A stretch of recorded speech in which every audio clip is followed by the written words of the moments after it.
अन्नदाता,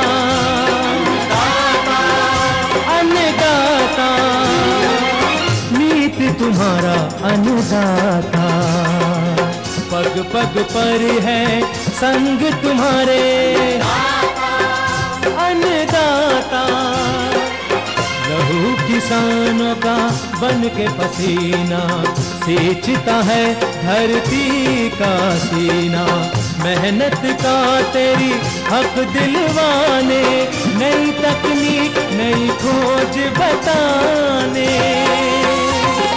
पशुधन को गुणवान बनाना, पौध सुरक्षा को सिखलाना, खेती के सब गुर समझाने, भारत का सरताज बनाने। आठों पहर है संग तुम्हारे अन्नदाता, अन्नदाता। नमस्कार, मैं नुपुर चौरली आप सभी दर्शकों का अन्नदाता कार्यक्रम में स्वागत करती हूँ। हर रोज की तरह कार्यक्रम में लेकर आई हूँ खेतीबाड़ी से जुड़ी हुई बहुत सारी लाभकारी जानकारियां। तो चलिए सबसे पहले देखते हैं क्या है विशेष आज के कार्यक्रम में।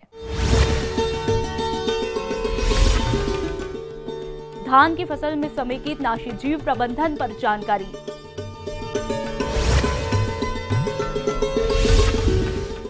उड़द की फसल में नुकसान पहुंचाने वाले कीट और इनका नियंत्रण।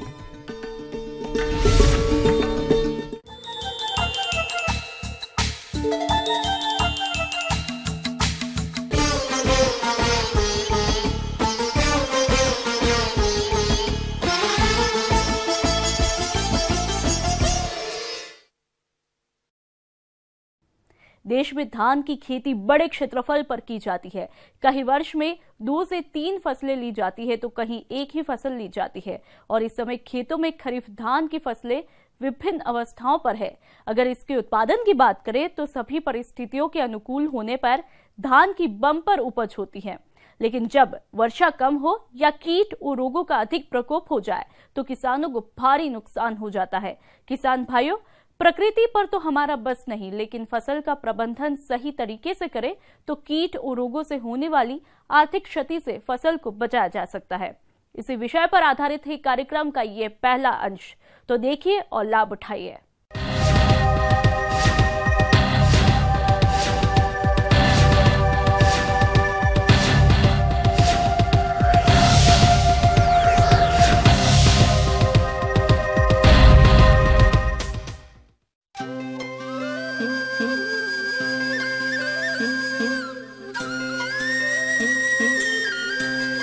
धान हमारे देश की मुख्य खाद्यान्न एवं खाद्य सुरक्षा में अहम भूमिका निभाने वाली फसल ही नहीं, बल्कि यहाँ के करोड़ों लोगों की जीवन रेखा एवं जीविका का मुख्य स्रोत है।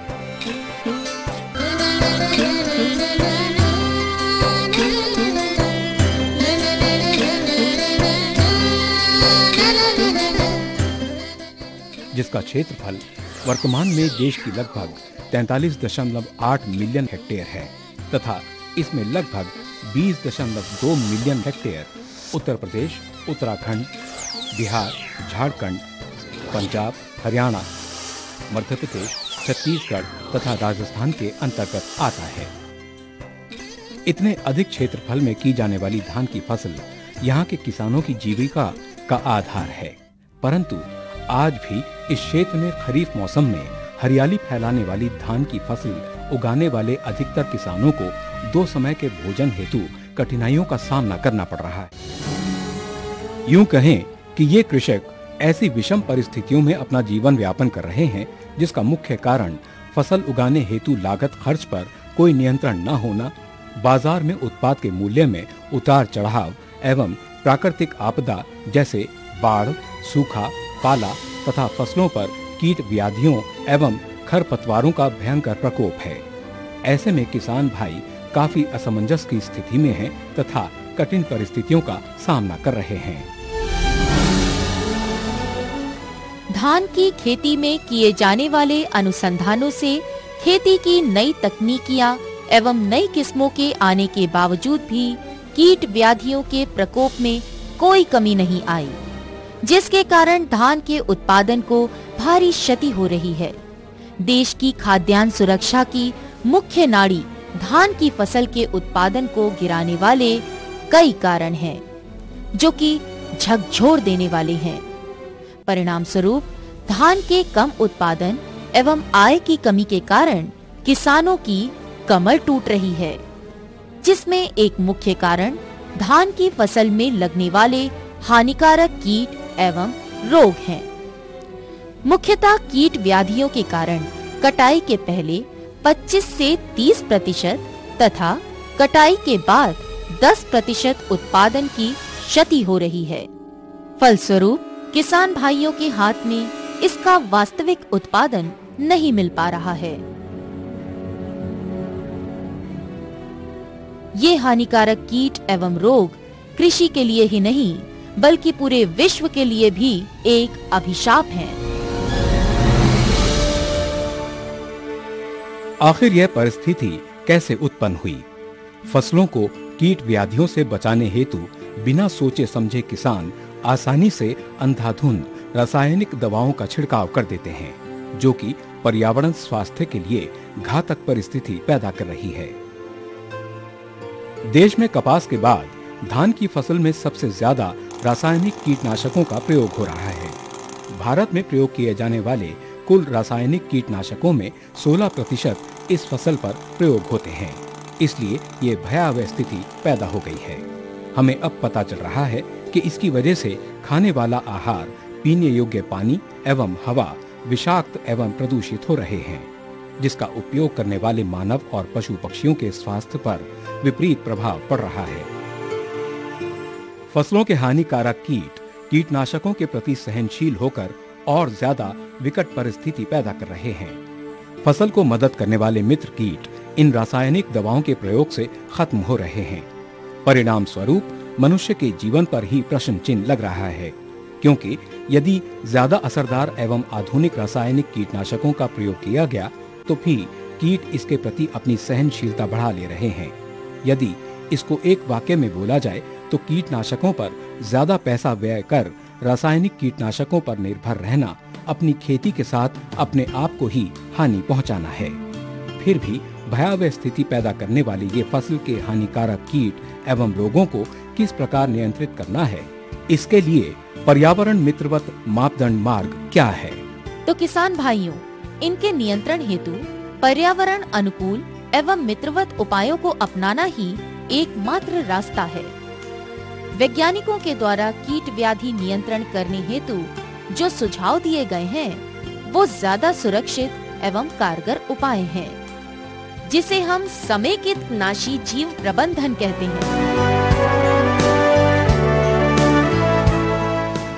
किसानों के अनुभवों के परिणाम के आधार पर हम कह सकते हैं, समेकित नाशी जीव प्रबंधन एक सबसे सुरक्षित, कारगर एवं अच्छा उपाय है।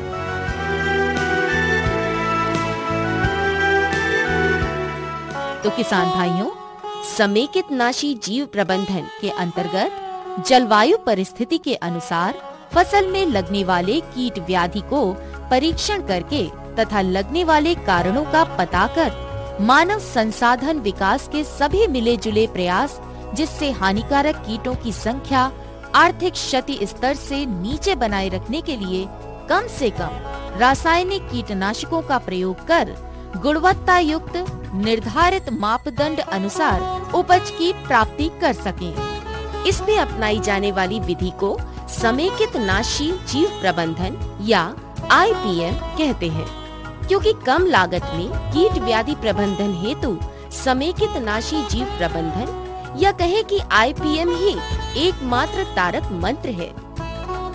समेकित नाशी जीव प्रबंधन विधि कीटों के नियंत्रण हेतु एक बार रासायनिक कीटनाशक का छिड़काव करने मात्र से ही कार्य पूर्ण नहीं हो जाता, बल्कि बीज बुआई से लेकर उपज के विपणन तक प्रत्येक दिन तकनीकी ज्ञान के अनुसार प्राकृतिक विधियों को समाहित कर एवं वैज्ञानिक संस्तुतियों का अनुपालन कर इन कीटों एवं रोगों पर नियंत्रण करने वाला एक ब्रह्मास्त्र है, जो कि पर्यावरण मित्रवत एवं प्रदूषण रहित है। ब्रेक के बाद आप सभी दर्शकों का स्वागत है। चलिए अब रुख करते हैं अगली कड़ी की तरफ।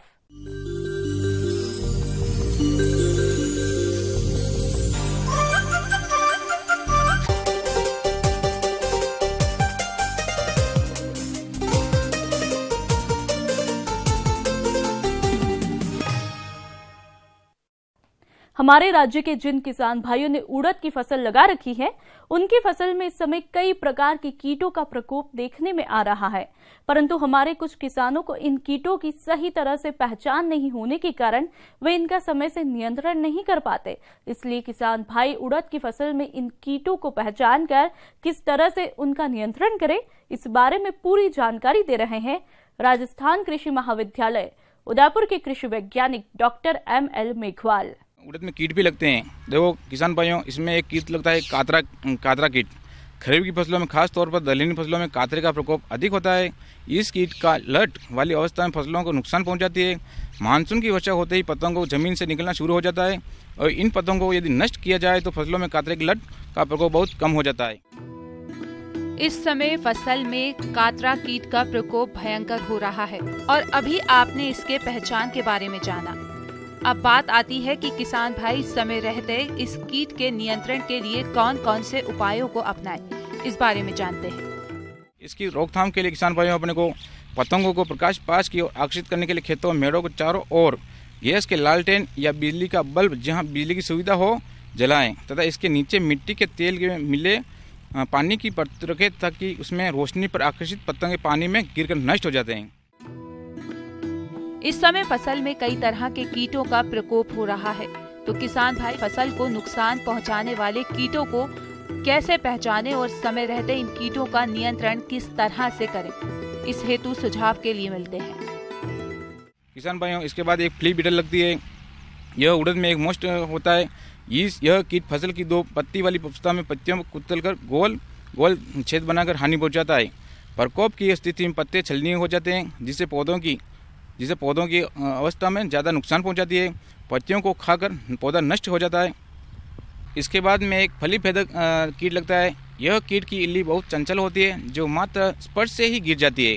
यह मोटा शरीर के हुए मटमैले रंग का होता है जिस पर काले रंग के ट्यूबर होते हैं।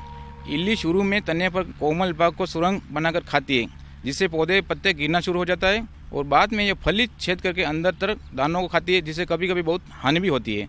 इसके बाद किसान भाइयों अपने को एक पत्ती मोड़क आता है कीट लगता है।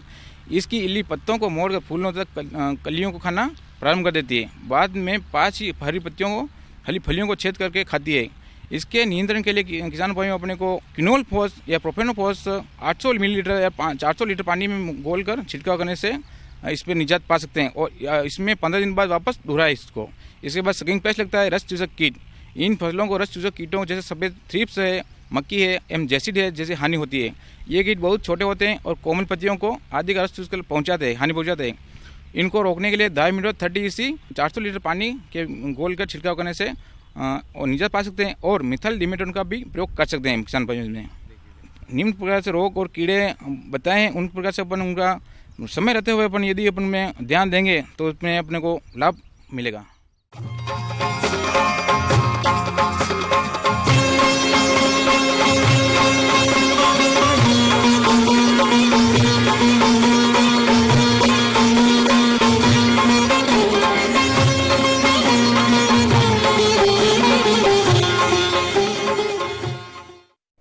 हमारे प्रदेश के बहुत से पशुपालक भाई दुधारू पशुओं का पालन कर रहे हैं और वे अच्छा लाभ भी प्राप्त कर रहे हैं, लेकिन आमतौर पर पशुओं में खुरपका मुंहपका रोग की समस्या देखने में आती है, जिसका समय से निदान करना बहुत ही जरूरी होता है, क्योंकि इस रोग से पीड़ित पशुओं का समय पर इलाज नहीं करने पर उनके स्वास्थ्य के साथ ही दुग्ध उत्पादन में भी गिरावट देखने में आती है।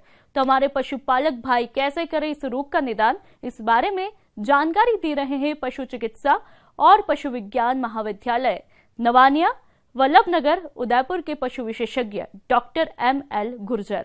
रोग होता है खुरपका मुंहपका रोग, जिसको कई किसान अपनी भाषा में पाप आ जाना या ऐसे पाप आ जाना ऐसे रोग के नाम से भी जाना जाता है। पशुपालक भाइयों, खुरपका और मुंहपका पशुओं में फैलने वाली एक गंभीर बीमारी है। इस बीमारी में पशुओं के मुंह और खुरों में घाव हो जाते हैं, जिससे पशुओं को चलने में काफी परेशानी होती है और पशु कमजोर हो जाते हैं। पशु की इसमें जो है मृत्यु बहुत कम होती है, लेकिन जो है उसकी उत्पादन क्षमता और उसकी जो प्रजनन क्षमता है वो इससे काफ़ी प्रभावित होती है। और उससे प्रभावित करने वाला एक ये जो है विषाणु जनित रोग होता है, जो कि एक वायरस से फैलता है। इसमें पशुओं में कई प्रकार की जो है विकार उत्पन्न हो जाते हैं। पशुओं के मुंह में के अंदर ज़बान पे छाले पड़ जाते हैं तथा पाँव में जो है खुर के बीच में छाले पड़ जाते हैं, और जानवर जो है मुंह से लगातार लार गिरती रहती है, और इससे जानवर जो है जो सूखा चारा है, दाना है, वो सही सुचारू रूप से खा नहीं पाता है, जिससे कि उसका जो है अगर जानवर दूध उत्पादन में है तो उसका दूध उत्पादन कम हो जाएगा। कई बार जो है जानवर खा नहीं पाता है और जानवर कमज़ोर हो जाता है। पशुपालक भाइयों, मुंह में छाले होने के कारण पशु चारा नहीं खा पाता है और न ही जुगाली कर पाता है। ये बीमारी विषाणु के द्वारा फैलती है। पशुपालक भाइयों, इस रोग का समय रहते ही नियंत्रण नहीं किया गया तो पशु का दुग्ध उत्पादन घट जाता है। इसमें सबसे पहले मुंह से रस्सी नुमा जो लगातार लार गिरती रहती है कंटिन्यूस, मुंह, पैरों, थनों पर छाले होने लग जाते हैं। जो बॉडी का जो है उसके शरीर का तापक्रम जो है बढ़ जाता है, लगभग जो है उसको 106 डिग्री फ़ारेनहाइट उस बॉडी का तापक्रम हो जाता है। पशुओं की जो है प्रजनन की क्षमता, रिप्रोडक्शन की क्षमता जो है कम हो जाती है। उसका दूध का उत्पादन जो है उसमें कमी हो जाती है, और 7-8 दिन तक जानवर उससे ग्रसित रहता है, फिर धीरे धीरे वापस ठीक होता है। पशुपालक भाइयों, यदि आप समय रहते खुरपका मुंहपका रोग से ग्रसित पशु का प्राथमिक उपचार कर लेते हैं तो इस बीमारी से अपने पशुओं को आसानी से बचाया जा सकता है और पशुओं से अधिक दुग्ध उत्पादन लिया जा सकता है। तो इसमें इसके लिए भी जो है अपन को जो है पहले से ही जो है उसका टीकाकरण करवा देना चाहिए। यानी वर्ष में 2 बार हर 6 महीने पे जो है जनरली जो है अक्टूबर के आसपास एवं मार्च में जो है इस रोग के टीके लगवा देना चाहिए। पशु में रोग हो जाने पर प्राथमिक उपचार जो है, जैसे अपने जो लाल दवा होती है पोटेशियम परमंगनेट का हल्का घोल, जिसमें 2 से 5 ग्राम करीब जो है 20 लीटर पानी में बनाकर मुंह और पैरों के जहाँ छाले हैं उनको दिन में 3-4 बार धो देना चाहिए। या जहाँ पर जानवरों को पानी पीने के लिए जाता है तो वहाँ पर जब कीचड़ होता है उसमें लाल दवा डाल दें, और उसमें जानवर चल के जाए तो जो उसके खुरों के बीच होंगे तो वो जो है लाल दवा से अपने आप उसका उपचार होता रहेगा। आयोडीन युक्त नमक जो है रोज़ उसको जो है खाने में 30 ग्राम प्रतिदिन प्रति पशु को खिलाना चाहिए। मिनरल मिक्सचर और विटामिन घोल नियमित रूप से जानवर को देना चाहिए, और पशु चिकित्सक की परामर्श के अनुसार उसका जो है उपचार करवाना चाहिए। और पशुओं के जो पाँव में जो खुरों के बीच कई बार जो है घाव हो जाते हैं, तो उसमें जो है कोई भी अपना एंटीसेप्टिक क्रीम लगावें, और घाव और छालों पर जो है मक्खियों को बैठने नहीं दें। तो इस प्रकार अपन ध्यान रखेंगे तो ये जो बीमारी से जो नुकसान होने वाला है उसको अपन कम कर सकते हैं। ब्रेक के बाद एक बार फिर से आप सभी दर्शकों का अन्नदाता कार्यक्रम में स्वागत है। बढ़ते हैं अगली प्रस्तुति की तरफ।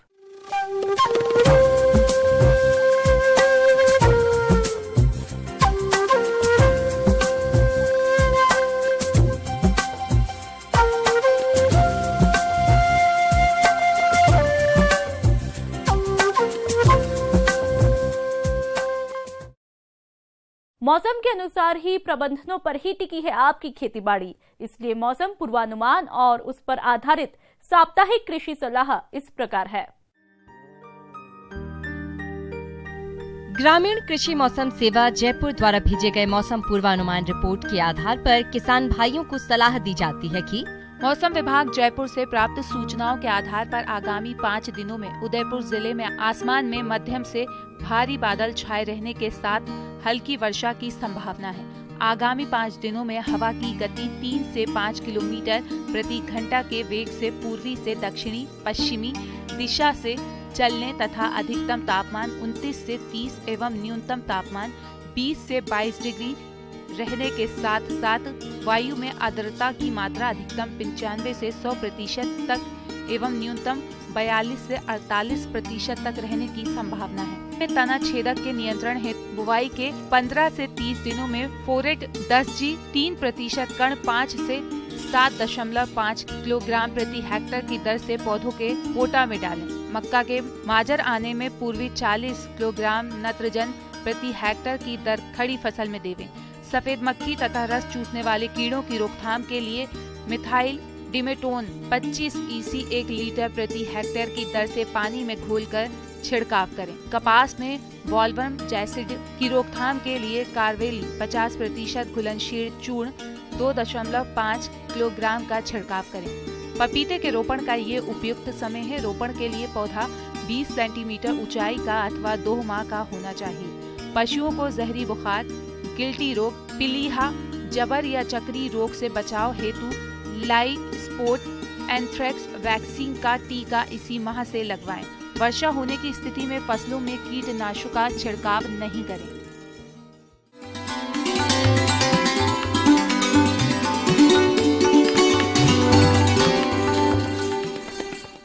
जॉन डियर अन्नदाता हेल्पलाइन निशुल्क फोन संपर्क सेवा के माध्यम से आपके द्वारा पूछे गए प्रश्नों में से 1 या 2 महत्वपूर्ण प्रश्नों को हम अपने कार्यक्रम में शामिल करते हैं। इसी के तहत आज का चयनित प्रश्न और उसका जवाब इस प्रकार है। आज की अन्नदाता हेल्पलाइन में हमने जिस प्रश्न को शामिल किया है उसे पूछा है भवानी मंडी जिला कोटा के जितेंद्र सिंह ने। आपने फूल गोभी की उन्नत किस्में और रोपाई पर जानकारी चाहिए है, तो इसके लिए देखिए कार्यक्रम का यह अंश। किसान भाइयों, आप देख रहे होंगे कि बरसात का मौसम है और ऐसे मौसम में जब हम सब्जी की खेती करते हैं तो कुछ विशेष चीज़ों का हमें ध्यान रखने की आवश्यकता होती है। हमारे किसान भाई जिसे हम बरसाती फूल गोभी के नाम से भी जानते हैं, पहली प्राथमिकता तो ये होनी चाहिए कि जब आप बरसात में गोभी लगाने जा रहे हों तो आपको ऐसी किस्म का चयन करना चाहिए जिसमें ज़्यादा पत्ते हों, क्योंकि उस पत्ते को उठाकर आप धूप से बचाने के लिए फूल को ढक सकते हैं। तो ज़्यादा पत्ते वाली जो किस्म हो उसका चयन करना चाहिए। तो सबसे पहले हम बताना चाहेंगे आपको कि कौन कौन सी ऐसी किस्में हैं जिसको हमारे किसान भाई बरसात के समय में ले सकते हैं। पूसा दीपाली ये एक बहुत ही अच्छी किस्म है जो कि भारतीय कृषि अनुसंधान परिषद नई दिल्ली के द्वारा विकसित की गई है। इस किस्म के जो पौधे होते हैं वो खड़े रहते हैं, पत्तियां नुकीली और चमकदार होती हैं, ऊपर से ऐसा लगेगा पत्ती के ऊपर जैसे कि पत्ती पर मोम लगा हुआ है। तो इन पत्तियां चिकनी होती हैं, इसे आप पहचान सकते हैं।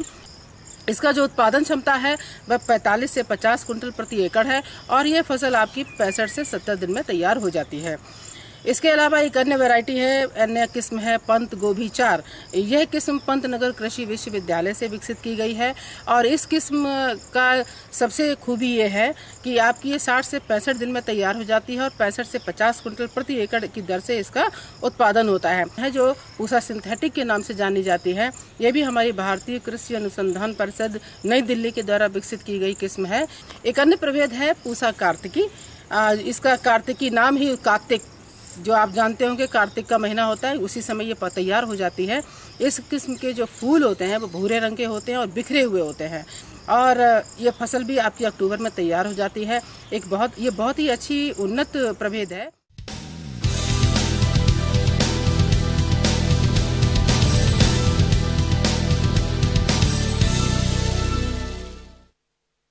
राज्य की विभिन्न मंडियों में कृषि उत्पादों के चढ़ते उतरते बाजार भाव की संक्षिप्त जानकारी इस प्रकार है।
अब आइए देखते हैं कल दिखाए जाने वाले कार्यक्रम की मुख्य झलकियां। धान की फसल में समेकित नाशीजीव प्रबंधन पर जानकारी।